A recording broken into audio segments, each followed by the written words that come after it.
dia bisa laju walaupun di jalan licin. Itu guys, ada yang jatuh guys. Tuh. Lagi obat terlalu nekat guys. Oh my God, if I die, I'm a legend. When they lay me down to rest, I know I was always repping.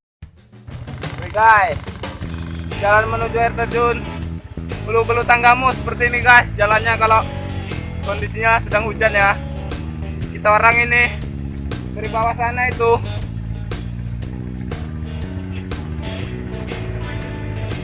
sana itu, kita dorong nyampe sampai atas ini guys. Masyarakat di sini ban motornya aja ditambah dengan menggunakan rantai motor itu. Jadi ditaruh di pelek motornya itu, kemudian dililit di ban motornya, sehingga di jalan ekstrim seperti ini dia bisa laju walaupun di jalan licin. Itu guys, ada yang jatuh guys. Tuh, lagi obat terlalu nekat guys. Sian ya guys.